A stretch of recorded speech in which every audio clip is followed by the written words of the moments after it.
ये आपकी जिज्ञासा हो रही है कि इस वर्ष मकर संक्रांति कितनी तारीख को मनाई जाएगी। तो देखिए, वैसे जो सूर्य धन के चल रहे थे वो 15 दिसंबर से और 14 जनवरी तक ही रहे। तो एक महीना के अंतराल में जो भी शुभ कार्य थे वो बंद हो गए थे, वे फिर से प्रारंभ होने जा रहे हैं। तो ये 14 तारीख जो है, 14 जनवरी को मकर संक्रांति दिन के 3:27 पर अर्की है।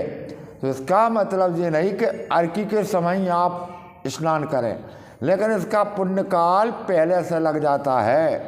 तो आप प्रातःकाल में भी स्नान ध्यान कर सकते हैं। तीर्थों में जाकर स्नान करने का विशेष पुण्य महत्व है। लेकिन अगर आप नहीं जा सकते किसी कारणवश, ठंड के कारणवश या वाहन के, तो आप अपने नहाने के जल में गंगा जल मिला लीजिए और घर पर ही स्नान करिए।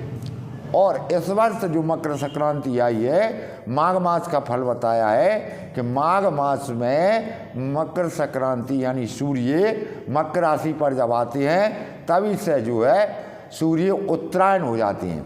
तो दक्षिणायन चल रहे हैं इस समय, अब भी उत्तरायण हो गए। तो उत्तरायण सूर्य में शुभ कार्य प्रारंभ हो जाते हैं। तो आपके शुभ कार्य आप प्रारंभ कर सकते हैं। विवाह होना, टीका, जो भी कुछ है मांगलिक कार्यक्रम, वो आपके सभी प्रारंभ हो जाएंगे। और गृह प्रवेश, गृहारंभ, नलकूप खनन, जो भी आपके शुभ कार्य हैं वो आप प्रारंभ कर सकते हैं 15 तारीख से। तो देखिए, 14 तारीख को जो मकर संक्रांति आई है वो 14 को ही मान्य है इस वर्ष। और आप इस दिन प्रातःकाल स्नान करें, गुड़ खिचड़ी का दान करें, विशेष पुण्य फल प्राप्त होता है। इस समय में कंबल का दान भी बहुत महत्व रखता है, लेकिन दें उसी को कि दान दीन को दीजिए, मिटे दर्द की पीर, और औषधि ताको दीजिए जाके रोग शरीर। अब आपने जिसके पास है उसे दे दिया तो उसका विशेष पुण्य प्राप्त नहीं होता है। जिसके सिर में दर्द हो उसी को दवा दें तो दर्द मिटेगा, तो वो आशीर्वाद देगा। इसी तरह किसी गरीब के लिए, अनाथ के लिए और अंगविहीन के लिए, विकलांग के लिए आप दान पुण्य कर सकते हैं। तो खिचड़ी है, गुड़ है, दाल है और चावल है, इनका दान करिए। कंबल का दान करिए। इस सुबह प्रातःकाल में स्नान करिए, गंगा जल डालिए। तीर्थों में जा रहे हैं तो कहना ही क्या है।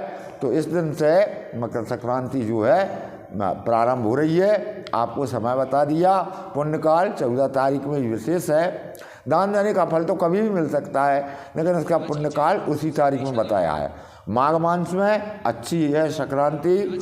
और दूसरी बात है कि जो मंगलवार में जो अर्की है तो थोड़े और रोग बीमारी प्रारंभ कर सकती है, और बाकी सब ठीक है। तो ये मकर संक्रांति जो लेखन का कार्य करते हैं, जो विद्या का अध्ययन करते हैं, उनके लिए बढ़िया है।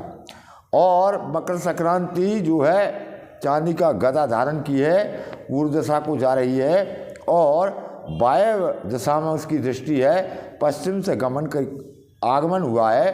तो इस प्रकार उसका वाहन शेर है, व्याघ्र है, और वाहन अश्व है यानी घोड़ा है। तो ये मकर संक्रांति जो भी कुछ आएगा वो घोड़े की तरह निकल भी जाएगा। इस तरह से मकर संक्रांति का पुण्यकाल मैंने आपको बताया। आपको मेरा प्रश्न, आपके प्रश्न का जवाब मिल गया होगा। प्रश्न करने के लिए बहुत बहुत धन्यवाद।